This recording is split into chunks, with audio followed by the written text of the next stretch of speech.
નમસ્કાર વિદ્યાર્થી મિત્રો, વેદ ડિજિટલ એજ્યુકેશનમાં આપનું હાર્દિક સ્વાગત છે. વિદ્યાર્થી મિત્રો, આજે આપણે ધોરણ 8 વાર્ષિક મૂલ્યાંકન એટલે કે દ્વિતીય સત્રાંત પરીક્ષા સેમેસ્ટર 2નું અંગ્રેજી વિષયનું કુલ ગુણ 80નું સમય 3 કલાકનું સવાર પાળીનું પેપર આપણે જોવાના છીએ. તો મિત્રો વ્યવસ્થિત આ પેપરને તમે જોશો તો તમને પરીક્ષાની અંદર ખૂબ જ ફાયદો થશે. હા, આ એક તમારા માટે મોડેલ પેપર છે, એટલે કે આ પેપર અન્ય સ્કૂલની અંદર લેવાયેલું છે, બરાબર. બાકી બેઠું પેપર મળવાના કોઈ ચાન્સ નથી, કારણ કે તમને ખ્યાલ જ છે કે અત્યારે ખૂબ જ કડક થઈ ગયું છે, બરાબર. તમે ન્યૂઝ સાંભળતા હશો, ધોરણ 7ની અંદર પણ આપને ખ્યાલ છે કે 2 પેપર પાછળથી લેવામાં આવી રહ્યા છે, બરાબર. એટલે બેઠું પેપર ક્યાંય નહીં મળે, પણ તમે આવા પેપરો વ્યવસ્થિત સોલ્વ કરશો તો એમાંથી તમારી સ્કૂલમાં જે પણ કાંઈ પેપર આવશે તો એમાં તમને ખૂબ જ ફાયદો થશે. આ થઈ શકે.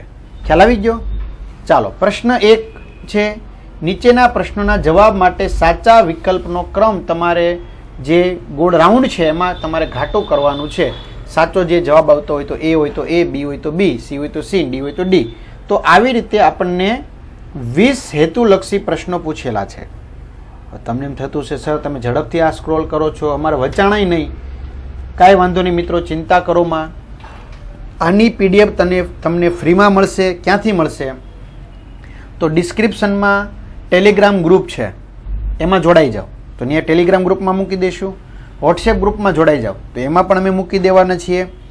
અથવા તો એપ્લિકેશનની લિંક આપેલી છે તો એ ટીક કરશો એટલે એપ્લિકેશન ડાઉનલોડ કરી લ્યો. એપ્લિકેશન ડાઉનલોડ ત્યાંથી ન ફાવે તો ગૂગલ પ્લે સ્ટોર કે જ્યાંથી તમે ગેમ ડાઉનલોડ કરો છો, અરે વાહ, તો જ્યાંથી તમે ગેમ ડાઉનલોડ કરો છો ત્યાં જઈને તમારે શું કરવાનું છે, તો ત્યાં જઈને તમારે વેદ ડિજિટલ એજ્યુકેશન લખવાનું. એટલે શું થશે, તો આપણે એપ્લિકેશન ખુલશે, એમાં વચ્ચે ત્રીજું બટન સ્ટોરનું હશે, એમાં જશો એટલે તમારે જે PDF જોતી હશે, જે વિષયની, જે ધોરણની, તો એ પણ મળશે. એટલે તમારા ભાઈ બહેનને પણ તમે જાણ કરી શકશો. પ્રશ્ન 2 એ છે, નીચે આપેલ પરિચ્છેદને આધારે તેની નીચે આપેલ પ્રશ્નના ઉત્તર તમારે લખવાના છે.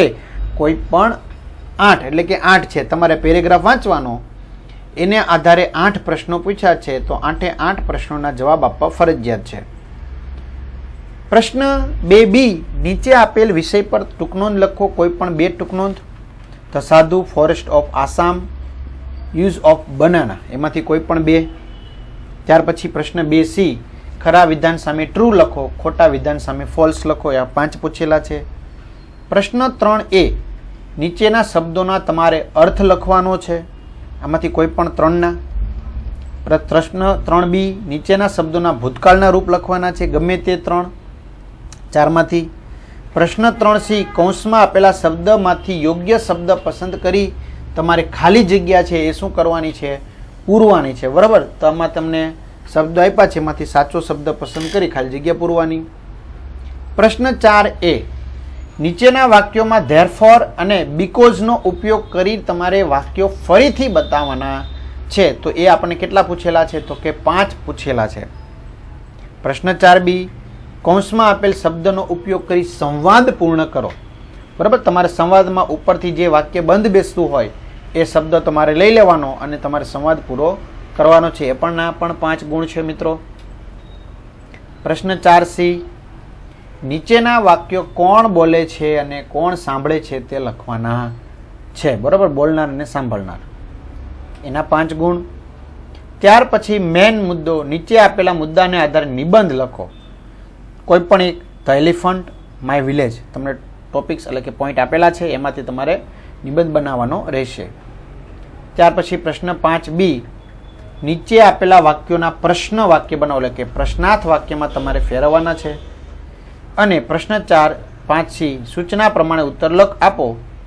તમારી શાળાનું નવીનીકરણ થઈ રહ્યું છે, તમે તેમાં શું સુધારા ઈચ્છો છો તે તમારે લખવાનું છે, બરાબર. રિનોવેશન થઈ રહ્યું છે તો તમે શું એમાં ઈચ્છો છો કે ભાઈ કમ્પ્યુટર લેબ ઉમેરવી જોઈએ, એમાં ચેર મૂકવી જોઈએ, લાઇબ્રેરી બનાવવી જોઈએ, વગેરે વગેરે. તો એ તમારે 4-5 મુદ્દા લખવાના રહેશે.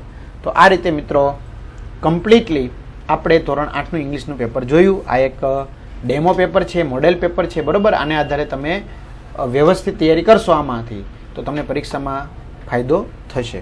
અસ્તુ. જય હિન્દ, જય ભારત.